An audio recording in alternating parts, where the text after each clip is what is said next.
What's up, everybody? It is Casey with Two Worlds Podcast, and with me, as always, is the Jerry Siegel to my Joe Schuster. It's Jake. How you doing, buddy? I'm great, man. How are you? Oh, I'm not too bad. I am tired. I'm gonna be sleeping like podcast dog is already asleep here in a bit. Gosh, you act like you have a full-time job or something. Yeah, I mean, I was up at 4 today. I was like, I'm gonna get ahead of the planner, and then Dad woke up at 4 too. So I was like, I'm not gonna get that far ahead of the planner. So listen to best. Well, I did not farm today, so there's that. Did you just play the old Xbox? No, I ran a bunch of personal errands. Ooh, let's hear them. I don't think so. Let's see how personal this is. Personal enough. Oh, okay. Anyway, we will now get into the news. It's one of the few times where I have more than Casey, so I'll say a couple, then let him go. All right. So I saw today that 4 leads have been cast for Amazon Prime's Paper Girls series, and that production has officially begun. I forgot this was a thing, but I'm excited for it now that I remember that it is a thing. Yep, same here. I don't really know how involved Brian K. Vaughan is, but I would assume that he's involved a little bit because he seems to have worked on TV shows before, right?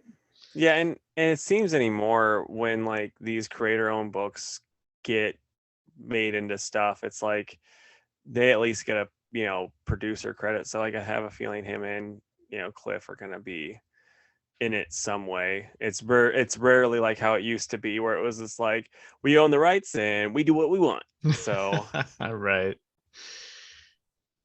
All right. And this is like tiny, and we've talked about this a million times, but Michael Keaton's agency this week has confirmed that he's in Flash. So we've heard a lot from other people. Now we're hearing it from his agency.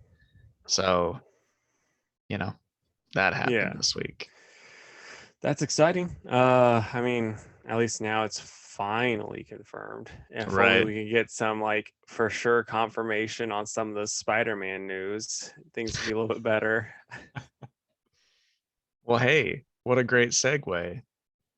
Into the Spider-Verse 2 has its directors, and those are going to be Joaquim Dos Santos, who worked on Justice League Unlimited, Avatar The Last Airbender, The Legend of Korra, and Voltron Legendary Defender. And anybody who knows me knows that those are like 4 of my top 10 favorite animated things ever. So that's a good one. And then Kemp Powers, who let's see. I think he's a playwright, but he was also one of the co-directors on Soul, which I have not seen. And then Justin K. Thompson, um, who I guess is another animation veteran. He worked on Buzz Lightyear Star Command and Star Wars The Clone Wars. Um, and I think he did work on the first Into the Spider-Verse and also Cloudy with a Chance of Meatballs. So Nice. those are the co-directors for this, and sounds like they got or this movie's in good hands. So Yeah, I mean, those are all solid. They all yeah. all of them had at least one thing that I was like, yeah, I like this a lot. So Right. All right. Then a little bit of comic news.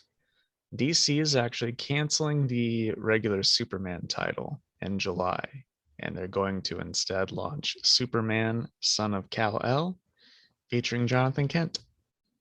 Not too surprising. It's a shame that they're just axing one of the 2 Superman books instead of letting Jonathan have his own thing off to the side, but whatever. yeah, and I also heard to piggyback onto that, it's going to be written by Thomas Taylor. So that's fine. The the main thing I agree with you though, it's like Superman can have 2 books. Like you don't have to just be like, no, we're canceling this one. Like you could have just let Superman have his, that in Action Comics, put two two separate writers on the two different books instead of just making it one book, and then have this other book for Jonathan. I'd be fine with that, but whatever. Yeah, because Batman's got like 6. Yeah. There's Batman Detective, Batman the Detective, Oh, Legends of the Dark Knight, the Chip Zdarsky, and one Urban black, Legends, yeah, Batman Black and White. Black and White. Well, that's a mini series that's almost done, but Oh, still, okay. that's 6 that we named. And then there was like all of the Black Label stuff that was out. A lot of those are Joker related, but still, and then like the Joker comic, it's still That's Batman basically a related. bad book. Yeah. Yeah, so it's like we have all that, but we can't have 2 Superman books. That would be And crazy. yeah, just think if like the people at DC were like, "Oh, we're gonna make a Nightwing book. Okay, well, let's cancel Batman so we can make way for this Nightwing book." Right? It's silly. Especially when you put it like that. Yeah. Well, why don't you share one of yours, bud?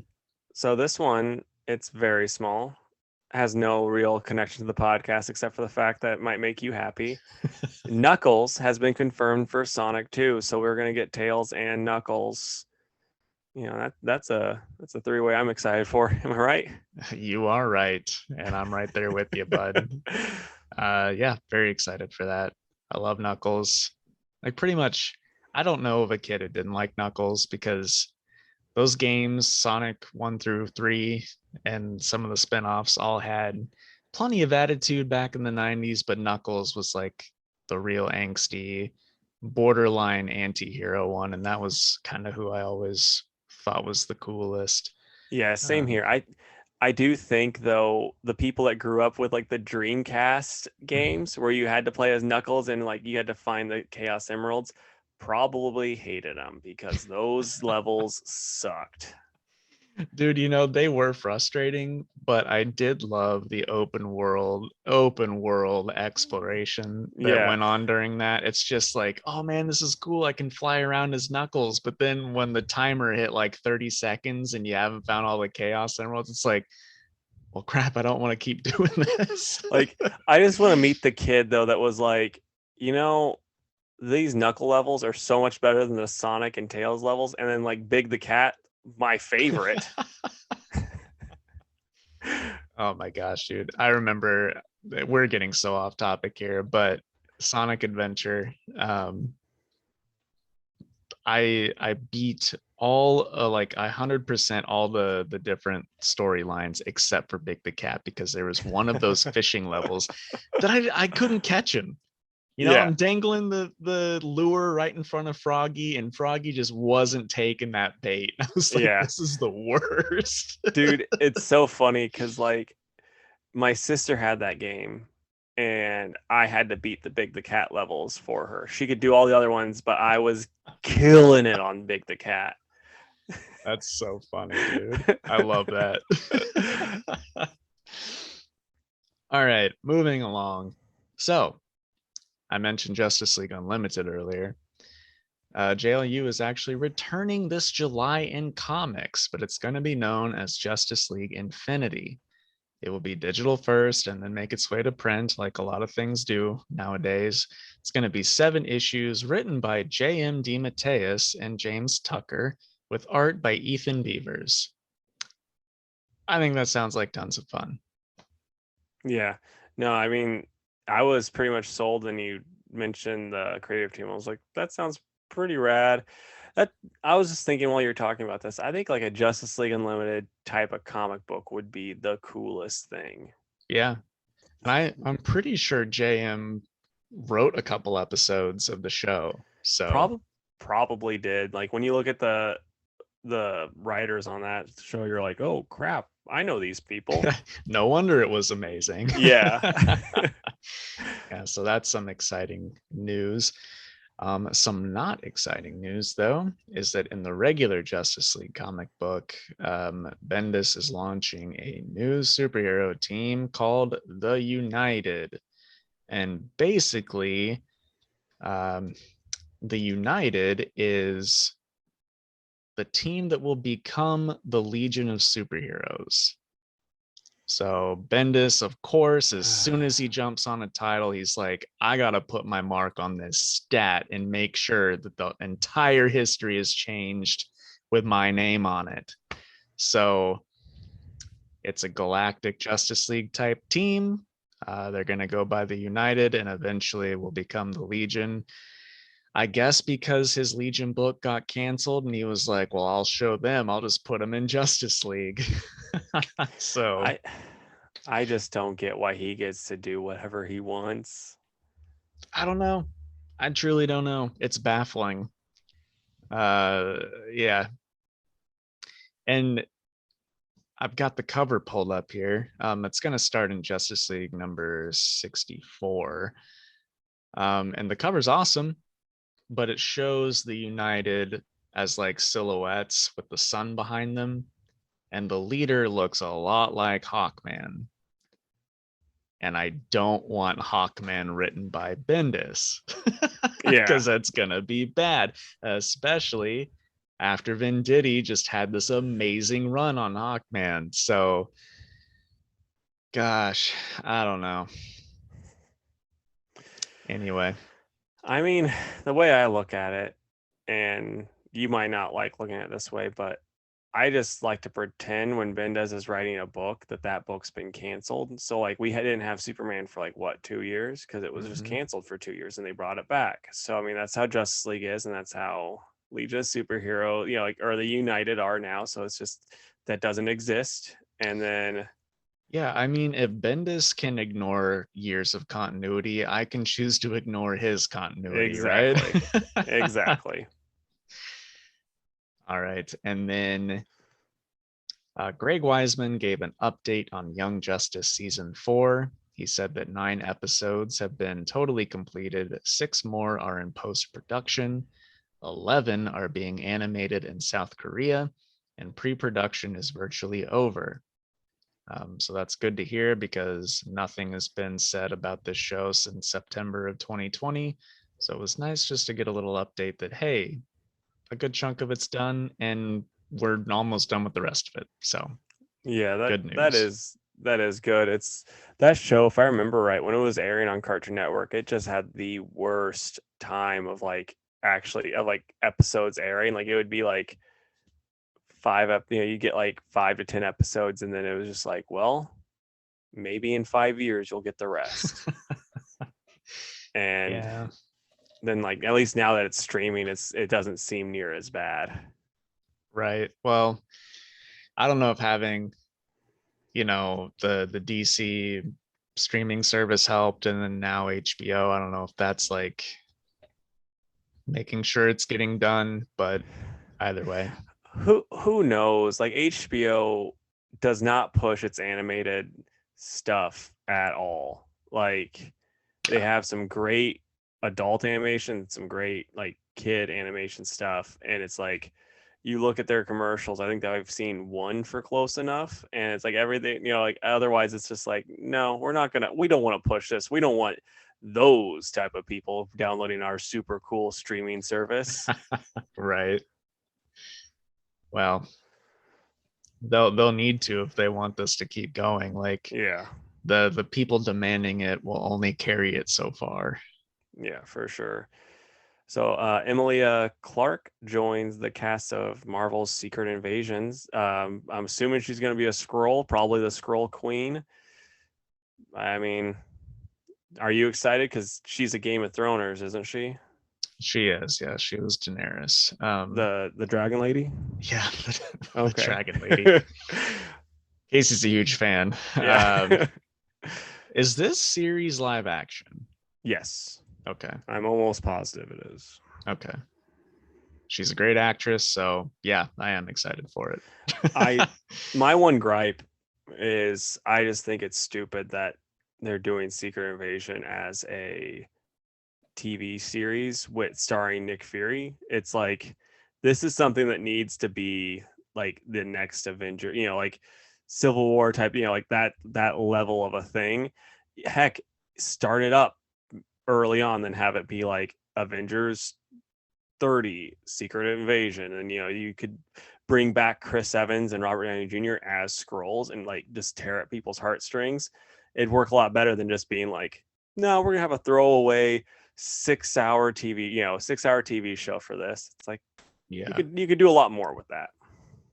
I mean, a TV show starring Nick Fury, I think, will be good. But I also No, agree with you like, because so much can be done with this. yeah, I mean, if this was like just basically like if it ended with Nick Fury like taking off his glasses and be like, we've been invaded secretly, and then like the whole rest of the stuff, like you get the crazy multiverse crap with like one side of the universe, but then like the more grounded stuff, it's I say grounded because they're dealing with aliens, but they're dealing with this secret invasion throughout their stuff, and it leads to a secret invasion movie that could work. But if they just try to like wrap it up in a series, it'd suck.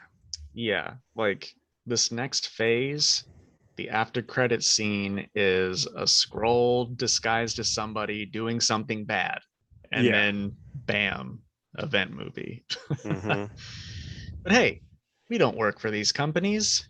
They won't return our calls. Yeah, I mean, it's like I pitch like 10 different puck ideas and they just stop returning my calls.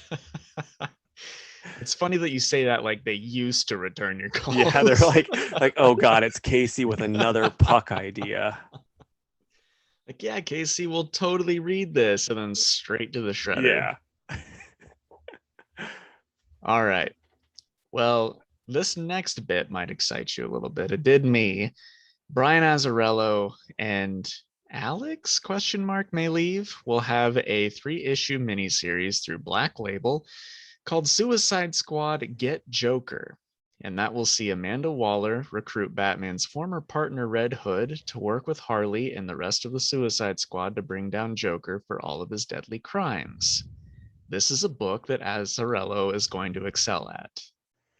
Yeah, I mean, I'm going to be honest though, and this might be a little controversial. Outside of Azzarello's Wonder Woman, he has never knocked my socks off with anything he's written. So like with this, I'm gonna read it, but it's another Black Label Joker and Harley Quinn book. So it's like my excitement level is not the highest. And like I said, Azzarello, outside of his Wonder Woman, which his Wonder Woman is, in my opinion, the best Wonder Woman out there, probably. And it's like outside of that though, it's just like I've not been like, yeah, it's just kind of like, okay. Fair enough. I'm excited for it. The art's going to be ridiculous. And I think that it's going to be fun, which is what I want out of Black Label since it's not in any way tied to the normal continuity. So if it's a good time, then I'll be happy. Three Yeah. Jokers was not a good time. I think this could be a good time. This will be better than that for sure. Yeah. Yeah. So I mean, that's all. That's all we need. Right. All right. And then Masters of the Universe Revelations, which is the new show coming out from Kevin Smith and whoever else, is going to get a comic prequel miniseries by Dark Horse. That's going to start on July 7th. It will be written by Tim Sheridan and art by Mindy Lee. And then Stepan Sejic and Mike Mignola will be doing the covers.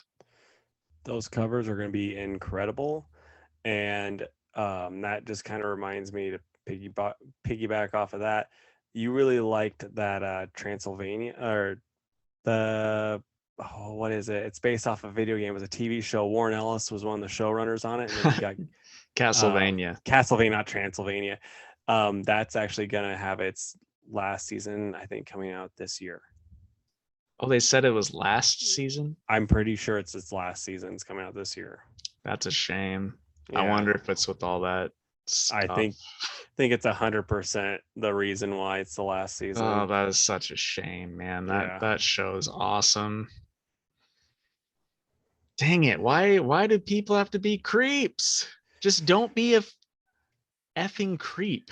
Yeah. I mean, apparently that's harder than you think. I guess everyone's doing it nowadays. Yeah. And then my last bit of news. Oh, wait. Are you excited about the Masters of the Universe show? Yes, I like Okay. He-Man. I think it's going to be cool. I think like Kevin Smith's writing doesn't always knock my socks off, especially his comic. Well, his Batman, his Green Arrow is good. And I like most of his movies. So overall, yes, I'm excited for this. And he's also like, yeah, I agree with his Batman, but I will say he's also a big 80s nerd. So Oh like yeah, I think like if you're like, oh yeah, he's doing a He-Man, and then like I'm like, yeah, it's in good hands. It's like it'd be the same thing as like him doing the Thundercats. Like it's gonna be in good hands if he's doing it. absolutely. Just watch, we're gonna get it. It's gonna be like that Thundercats show that came out for Cartoon Network that ended up not airing because everyone was so mad. Oh, it aired. I've Oh, seen it it. did. Okay, Yeah, never mind. it's I thought not like, good. yeah, I just remember like remember reading stuff where they were like, oh yeah, we're not gonna put this on Oh actual yeah, Cartoon I mean, Network. it didn't come out for like 2 years. Yeah. Okay, and then my last bit of news, it's kind of exciting. We'll see how it goes, but Russell Crowe has confirmed he's playing Zeus in Thor Love and Thunder. So that's pretty cool. If That it's means we could see Hercules. yeah, so we could have the MCU ruin Hercules. Hey, come on now. Thor's been great here lately. I would love it if they just like make Hercules the way like comic Thor, like he's just very stoic and very serious and he's got daddy issues. And and then like you have like doofus Chris Hemsworth Thor like, acting like Hercules to be pretty great. That's probably what they're gonna do. Probably. Anyway. All right. I have a couple more. DC will have a new horror imprint called DC Horror. That's what Vertigo was. Why did they cancel Vertigo? I And mean, also, why is it not under Black Label or the Hill House imprint that was all horror books? Like, that's what these comics were for. well, wasn't the Hill House done by that one writer? Like that's what made it Yeah, but the he Hill didn't House. do all of the Oh, books. he didn't. I thought he did. I didn't He know. was like overseeing the whole Oh, thing, okay. sure, but And still. yeah, no, I think they should be Black Label, but I get why they're calling it DC Horror. It's just because it's like AT&T is looking at it as like a synergistic type way where it's like, oh, they're all DC. So if you get Grandma Gertrude going to the comic book shop and she's like, I love horror and DC. She's not going to pick up a Vertigo book. She doesn't know what that is, but if she sees something that says DC She horror. will when she talks to the people working there, and Well, they're like, "Oh, she has severe anxiety and she's like just going to pick up her books, toss her money and leave. So she's like, I got to do this, but not talk to these nice boys because I get very this anxious. is a very odd character you're doing." It's a real person I've met. Anyway, the whole point is that I'm salty that they killed Vertigo. Still, Yeah. I know it's been a while, but I'm still not It's happy about been it. It's been 2 years since they canceled it. Anyway, so yeah, the debut series for this will be The Conjuring, and they're gonna have a couple. There's like a one shot and then a mini series. So if you're a fan of those movies, which I haven't seen them, uh, but I know that like Bill Sinkovich and a couple other people will do like covers and stuff like that. So if you're into horror, I'm sure it's going to be great. I just wish that they didn't keep coming out with all these imprints and then not doing anything with them after 6 months. well, Black Label is, it's still going strong as the I Joker and know. Harley Quinn label. Yeah. And then I mean Hey, to maybe be fair, dude, to be to be fair, fair.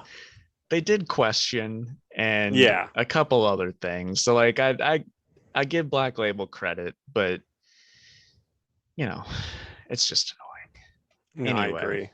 Because like in all honesty though, Black Label to me like that's more what Vertigo was.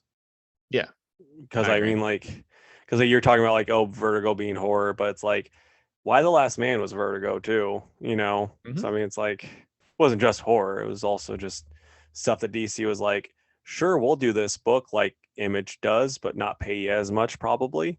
Right.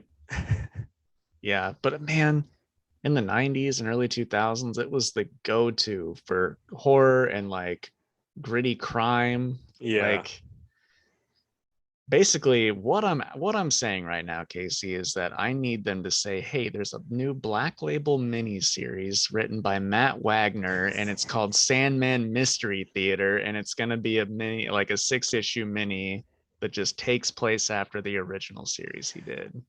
Dude, with them doing a question series via Black Label, I would not be too shocked if they did that too after a while. I If don't he think was it's that. interested. I don't think it's asking for that much either, you Yeah. know? But Yes. So I mean, just watch it. Jeff Lemire will write it because it seems like he's the one that gets all of the Black Label stuff. I mean, I wouldn't even be opposed to that as long as he had read the original and was a fan of it, you know? I mean, if it's anything like his question, like the question one, it wouldn't be too bad. Yeah. And then I wanted to end the news on the highest of notes, Casey, and you already know what's coming, but there has been a new Blue and Gold series announced. It's going to be written by Dan Jurgens and art done by Ryan Sook. That's going to start in July. It's going to be 8 issues. And for those that don't know, Blue and Gold stands for Booster Gold and Blue Beetle. The best bromance in comics. Casey and I are arguably their biggest fans. We've done cute little, matching T-shirt pictures and all sorts of stuff. Very excited for this, especially knowing that Dan Jurgens is writing it. Dan Jurgens created Booster Gold. Dan knows these characters, and one, I'm glad that Dan Jurgens is on another book. Two, I'm glad that it's Blue and Gold. It's just gonna be awesome. I'm really quick gonna try to find a tweet that he actually had the other day because I liked it on Twitter, and he actually was talking about the Blue and Gold because it was, and I was like, oh, that's pretty crazy. Oh yeah, he's like, to be clear, this is the third, maybe even fourth time this project has been on my board. The first in '88 or '89. Nice to have it become a reality, and even better to have the incredible Ryan Sook drawing it. So good. I just think that's crazy that it's been like on and off since '88, and we're It's actually been getting. It's been since 1998 since you had it on the board. I hadn't seen that. I think that's crazy too. It makes sense, and I think it would have worked back then too. Yeah, But I'm glad that man, it's finally happening. how much does it suck? Like he's had this idea, then they kill Ted off, and it's like, well, guess I gotta throw this idea away. Was that which crisis was it? Or That was like, I think Countdown to yeah. Infinite was Yeah, when it yeah. happened. Yeah, that's right. Because that That's right. was, yeah, it was the one with Brother Eye and OMAC and all that fun goody Right. stuff. Yeah, I'm sure he was pretty upset then. Yeah. All right, guys, that's the news. So we're going to take our advertising break, and then we'll be back for me to talk about some comic books. So we'll be right back. Welcome back. I, Jake, will now talk about the comic books that I read this week. Casey, did yours, have they shown up yet or anything?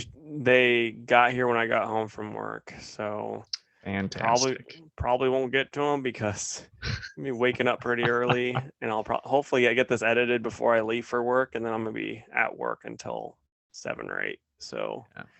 Well, there you go, people. I'm the only one that's super dedicated to getting my comics read for you on this yeah, podcast. I ought to bring the comics with me because the tractor drives itself. Yeah, just put it on autopilot.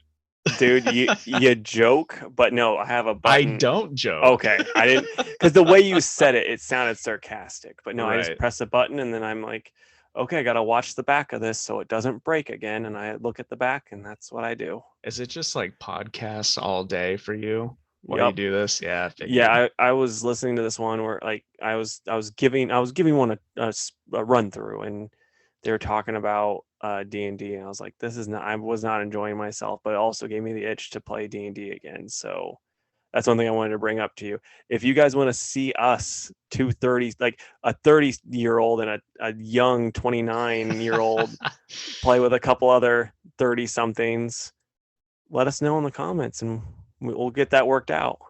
We will. It can be a special D&D episode. I have plenty of one-shots that I could run for these fools. And I hope that it goes better than the first time we did it. Yeah. It can't go much worse. Just from a DM perspective, Yeah. it was a fun time. Anyway, all right. I'll do the run through of the comics that I read. I was really looking forward to talking with you about some of these, man. Sorry, buddy. We'll just have to talk outside the podcast like a couple of casuals. All right. I read Black Knight, Curse of the Ebony Blade #2 for some reason. Godzilla, Monsters and Protectors #1. Lady Baltimore, The Witch Queens #2. Cojacaru the Skinner #1. The Mighty Valkyries #1. Jim Henson's The Storyteller Tricksters #2. Catwoman #30. And Nightwing #79. Some of these, I'm just going to touch on them a little bit because I don't need to dwell on a lot of these for very long. So I'll start with Black Knight. This was written by Cy. Jake probably won't read anything by him ever again. Spurrier. And the art was done by Sergio Davila. Yeah, this book sucks. I don't really like anything about it except for the art. What bugs me is like we get some cool glimpses of like the original Black Knight in this and why the Ebony Blade is cursing the users. So Dane is upset because he doesn't know why the blade is cursed. So he calls upon his ancestor, the original, to come in and tell him why it's cursed. And he does. And I'm blanking on what his name is. I just put so much of this out of my mind. Anyway. It's Lord Doofus, probably. Yeah, right. So anyway, he asks this ancestor to come and tell him. The ancestor shows up, starts to tell him, and then what does Dane do? Oh, you guys can't see this because of my Zoom background. He's just sitting in a chair on his phone going, It's like, you asked him to come here and do this, and now you're not paying attention. And then he's at the end, he's like, yeah, okay, I guess that's enough for today. Thanks for all your help. And it's like, well, you didn't listen to him. I'm so upset, Casey. I can tell, man. This. I know. You oughta send him some harshly worded tweets. It wouldn't do any good. He'd just think I'm being a jerk for no reason. But there's plenty of reason. Yeah. This sucks. 0 out of 10. I'll give it a 2 because the art is good and I don't want to discredit the artist. Was there any good like action sequences in this one, or is it just him? Yeah, there was a couple actually, and the way he draws the original Black Knight is amazing. I love that costume. It's so like old school but cool. Yeah. And like straight out of Age of Chivalry novels, but and what sucks is I'm going to read the next one. Anyway, they're going to like look at the numbers and be like, "Huh, one person from St. Louis read every issue. Everyone else dropped it after the first one." Dude, Like, I'm Sigh, so, sigh, get on the phone with this guy. I know, right? He doesn't want that. I've got people that have this on a poll and seem to be enjoying it. I had one guy come in that was he was like, "Oh, have you read this?" I said, "Yeah, I read it." I'm not gonna crap all over titles that people are trying to buy. And he's just going on about how much he loved it. And I'm thinking, oh my gosh, you poor man. You've never read any Black Knight before. And he probably hasn't, but Yeah. it just sucks that this is the introduction that he gets. Yeah, well, my brother liked it when I let him read the first two issues, and he was like, "Yeah, I like it." I think a big part for him is he hasn't like he's just like, and we've talked about it, I think he's starved for Black Knight, so it's just like I'll take what I can get. And Well, I will not take what I can get if it's this. All right. Anyway, next, I'll talk about Godzilla Monsters and Protectors #1. This was written by Eric Burnham and art by Dan Schoening. Now, really quick, did you get the same cover I did, or did you get a different one? No, Casey, I ordered that variant specially for you and sent it to Thanks, you. man. I You're love it. welcome. All right. So Casey hasn't read it. I'm not going to spoil a whole bunch of stuff, but basically, this kid is on this comics version of YouTube. He has a vlog, and he's going on about how he saved the world from Godzilla. And he's done his research, and it seems like Godzilla is kind of like Earth's antibodies in a way. Like, something bad happens to Earth and Godzilla shows up and takes care of it. And the kid's like, well, what if the people are the bad thing to the Earth? And they kind of think that that's what's happening because Godzilla shows up and it seems like he's not being a very nice guy. And then it's like, to be continued next episode. So, or next issue. So, like any first issue, it's a lot of buildup. It's definitely a kid's comic, and it's fine. It works as a kid's comic. I think that any young reader who likes Godzilla would definitely like this book. Um, it's not great for people older than that age group. It's not like a stellar comic, but Yeah. it's still fine. So, for me, it's probably like a 5 or a 6, but for maybe a more diehard Godzilla fan or for younger readers, it is probably a lot higher than that. And that's where Yeah. I'll leave it. Yeah, I'll be honest. I didn't expect much from this when it was announced as like more of the kid friendly book. So I was like, Yeah. I'm still gonna give it a go because it's like my brother's starved for Black Knight, I'm starved for Godzilla comics. So And it's why I keep reading this god awful Black Knight, dude. We yeah, have to support the characters that we want to see in comics, even yep. if it's bad. All right. I'll kind of quickly go through the next two because they're both just like Hellboy universe titles. Lady Baltimore #2. This was written by Mike Mignola and Christopher Golden with art by Bridget Connell. And it's just a pretty big, cool fight scene between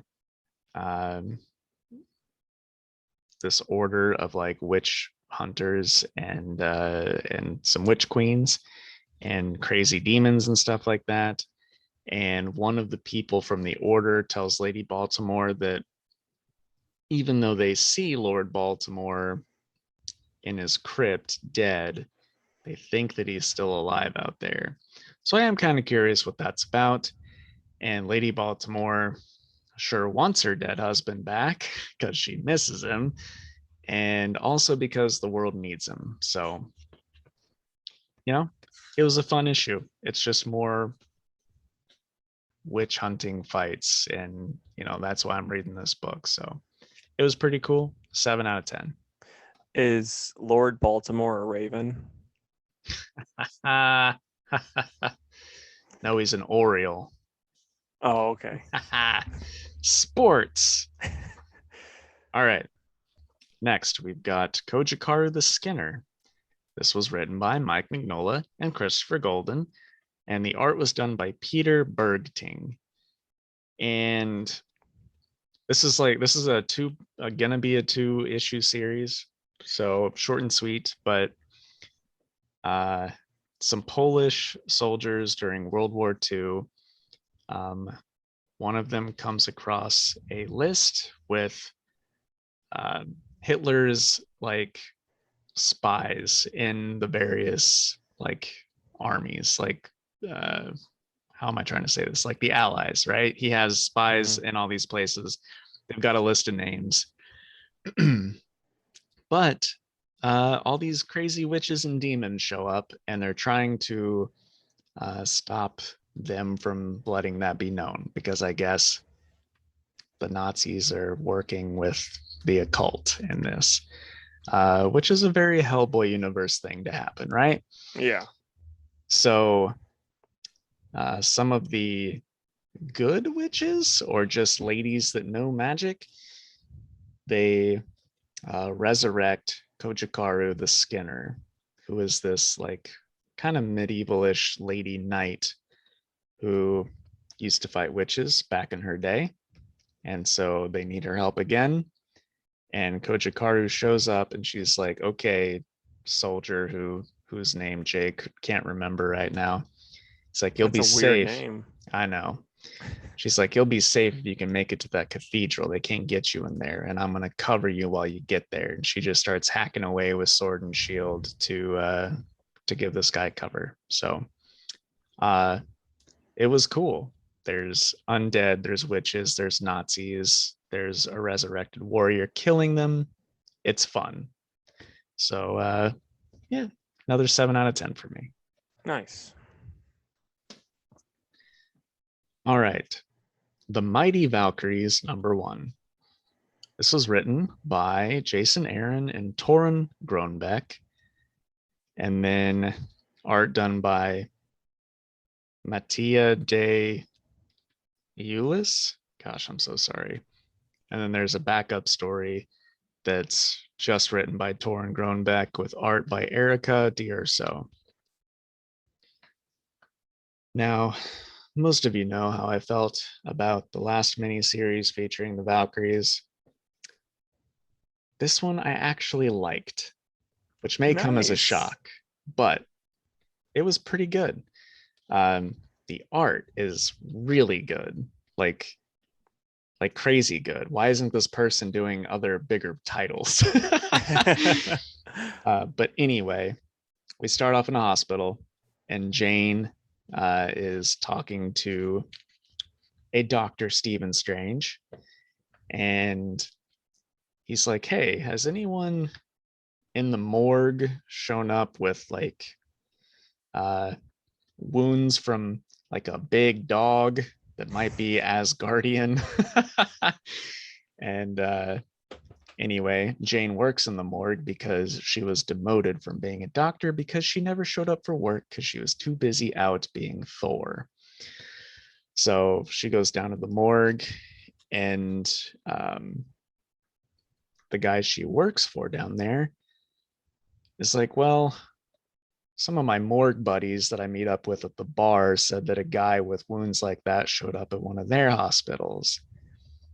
She's like, okay, I'll go to the bar and talk to them. So she goes there and meets this hunk at the bar, and they hit it off. And she's like, hey, you want to get out of here? He's like, okay. And they go outside, and she's like, okay, Loki, cut the crap. I know it's you. Which is funny. There's lots of good dialogue in that sequence. But Loki's like, yeah, all right, it's me. I need your help, Jane. And basically, Loki's being hunted by his grandchildren, who are the children of the Fenris wolf. And how that works is the two souls are trapped into one wolf body, so it's another wolf. But anyway, he's like, I don't know why the wolf's trying to kill me, but I need your help. Okay, thanks, bye. And then he disappears, and this wolf is just kind of running around the city. But then she finds the wolf, and they turn into their human form because it's two people in one. And Um, he's like, well, there's a reason I'm trying to get at Loki. And we don't find out what that is, but I'm sure it's going to be very interesting. And of course, there's a reason someone's trying to kill Loki. He probably messed things up royally for somebody. Meanwhile, Hela is back as the Queen of Hell, and she's like, I need you all to go find my wife, Carnilla, who is the Queen of the Norns. And we see where Carnilla is, and she's got these 3 babies that were kind of transported from their mother's womb to where she is because they're going to be gods of some sort and have great power. And we don't get a lot of info on why that is. There was lots of setup in this book. Meanwhile, the backup story is about her name's Tessa Thompson Valkyrie, right? That's what we all Yeah. know her by. Until this issue, Casey, she gets a name finally for the Is it first Tessa? time. It's not Tessa, Oh. it's Runa, which is a pretty cool name for a Valkyrie. But anyway, she's just trying to find out what her name is and what her purpose in life is. So she goes to see a seer. And it's kind of like this corporate thing where you go and you pay for the seer experience, which sounds weird, but it works on this alien planet. And so, yeah, the seer is actually kind of being kept prisoner in this giant orb thing. And then people pay the corporation and they go and ask their question, and the seer gives them the answer. You're allowed 1 question. Well, Runa goes and says, all right, my question is, what is my name and what's my purpose? And they were like, whoa, that's 2 questions. And the seer is like, well, your name is Runa, and also you were my daughter's partner and you made a promise to her. And then, like, whoosh, all these memories come back, right? And she's like, oh my gosh, my name is Runa. I haven't heard it in so long. And she decides that she's going to break the seer out of this orb and get him out of here. And it ends with her saying, is this orb breakable? And she pulls out her axe as all the guards of this place swoop in on her. So again, lots of setup, but it was pretty cool. Hopefully I made all of that sound interesting. um, I would suggest you guys check it out if you're a fan of Jane or just the Asgard stuff in general, or if you like mythology, because uh, Loki's grandchildren, that's like a real Norse mythology that they're working into this. So, man, as I didn't expect it, but I liked it, man. It was cool. I'm gonna give it like a solid 8 out of 10. I have one question for you. Uh-huh. Um, what little I've read of the current Thor book with with Donald Cates, Yeah. um, it seems like he's trying to, like, Loki in that is trying to be less trickster god and more just, nice guy god. And in this, it sounds like Loki's up to his old shenanigans. Like that's the just from the way you described it, it's the vibe. So it's like, does that bother you at all that this doesn't seem connected to the Thor Loki? Well, here's how I'm taking it until it's shown otherwise. This could all be something from before he tried to be a good guy.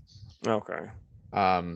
Because he hasn't been trying to be a good guy for very long, right? So this Yeah. could just be uh dang, I'm totally blanking on the grandkids' names, but they found a way to get to Midgard because there's no way that Sif is going to let them use the Bifrost to track Mm-hmm. down Loki. So somehow they found a way to go get their grandfather.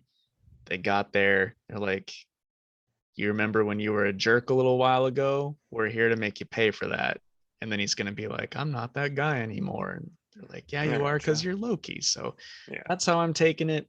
We'll see what happens. It could just be its own thing. Maybe Jason Aaron is just going to do what he wants. And either way, it's a good story. So, Yeah, for sure. all right. Next, I will talk about the Tricksters, number 2.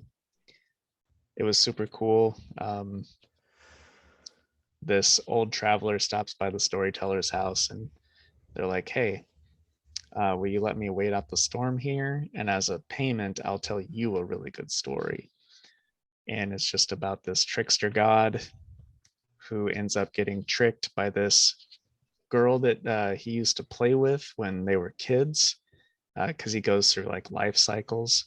So in his past life, he was this girl's best friend when she was a kid, and she kind of tricks him into falling in love with her, and they live out their days happily. And it was just a nice story that was full of trickery, but also like a really cool mythology type story. Like that's the way this was presented. And you all know I'm all about that at this point. But it turns out that the traveler was that trickster god. So to the surprise of nobody. I mean, this is mostly a book for younger readers, or it's all ages, but you saw that coming a mile away. But it was still super cool. I really, really liked it. 8 or 9 out of 10 for me. We'll say 8.5. Nice. Now, did you try to hold something up there for a second? Because it It looked was like it was just the book.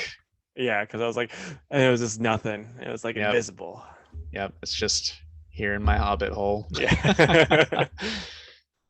And for those that aren't watching on YouTube, my Zoom background is the inside of the hobbit hole. All right. Like the Next. house that they have. Yes. In the Shire. Yeah. All right. Next, I'll talk about Catwoman number 30. This was written by Ram V with art by Fernando Blanco. And Selena has some of her people looking after the Riddler, who starts to give her some information about the drugs that are going around right now in her part of town. And her friend's like, you think maybe we should get Batman involved in all this? She's like, no, we told each other we were going to take a year break. I don't need him. I can figure this out for myself, even though I don't really want to do the whole superhero thing. But this is going to mess up my plans for my part of town. So I'm going to get involved. And yeah, she's just looking into that. Casey, as you remember last issue, we get a little glimpse that Poison Ivy is involved. So we get some more info on where she's at and who has her. And Selena's going to see if she can't go find her. So this is cool. I really didn't expect to really check out any Catwoman books ever, Yeah. but you know, Ram V is a really good writer and the art's well done. And this is a great book. So, you know, 9 out of 10 for me. Nice. I'm really excited for this one. I like you. I wasn't expecting to be really excited about a Catwoman book, so you know, it's pretty awesome. Absolutely. And finally, Nightwing number 79. This is written by Tom Taylor, and the art is done by Bruno Redondo. And man, his art is so good in this series. I really hope that he stays on it for more than just this arc. This book was mostly really good. Dick and Barbara are out like getting pizza, and this homeless guy and his son come up and ask for spare change. And Dick's like, well, I don't really have any on me. The guy's like, oh, okay, thanks anyway, and starts to leave. And Dick's like, wait a second. Alfred just gave me like $1 billion. So come back, sir. And if you have any friends nearby, grab them too. I'm going to feed everybody, which is pretty cool, right? That's definitely a Dick Grayson thing right there. And he's like, I'm going to set you guys up in this hotel. I'm going to pay for like a month, and then we'll revisit that arrangement later. Meanwhile, And they're like, Holiday Inn? No, thank you. I'd rather be on the streets. and it's like you read this. Anyway, one of the people that was there swiped Dick's wallet and makes off with it. So Barbara is like tracking the wallet because I guess there's a chip in it or something. And while Dick is out looking for them as well, he spots Zuko's daughter and one of the crime bosses having a conversation. And a group of kids walks by and swipes the crime boss's phone from off the table. But they're caught by one of the bodyguards, so Dick drops in and fights them off, and he goes to chase the kids and winds up at this entire like tent city of homeless kids. And he's like, you know what? Keep what you took. You guys need it more than the person you took it from. And he walks away. And then it kind of ends with him saying, I know what I want to do with my fortune, Barbara. I want to be a safety net for this city. It was pretty good. The only thing I didn't like is like the whole city of homeless kids, because if you look at the art, there's a lot of them. Like literally a small village of homeless kids. And I'm like, dude, I know that some places around the world are in rough shape and that happens sometimes, but he made it too much. Like there's no way nobody knows about this. And he wrote it like nobody knew about this city of homeless kids. Yeah. And it's just like, it's so not believable for me, even in comic books. I don't know. Maybe There was it's just something off about it, you know?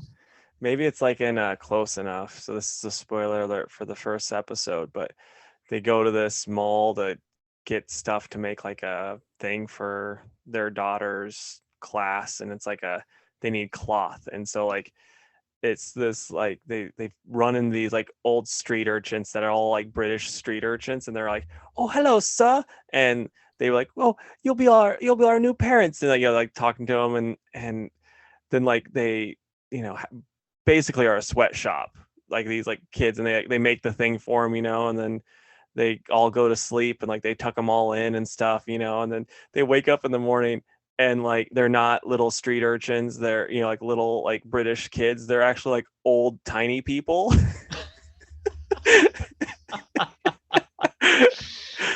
And they're like, no, you're our parents now. They start chasing them and stuff. It's hilarious. So I mean, fingers crossed that's what Yeah, was happening here.